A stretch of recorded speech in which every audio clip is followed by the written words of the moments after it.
That's right. I found out the vice president met with a Tampa nurse who is on the front lines of the effort to match patients with potentially life-saving drugs.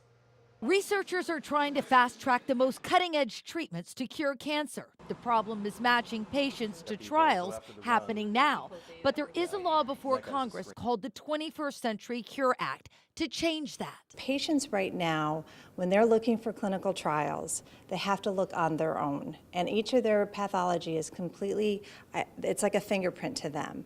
And there's inclusion and exclusion criteria, and people are searching different databases to find what's out there.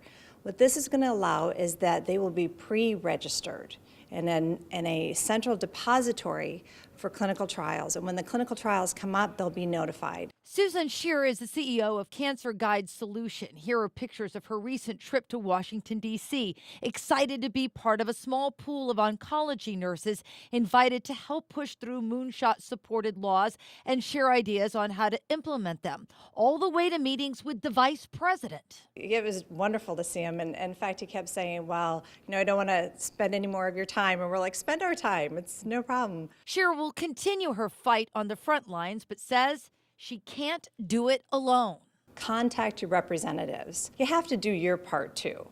And that's why we were there, not just representing oncology nurses, but these cancer patients.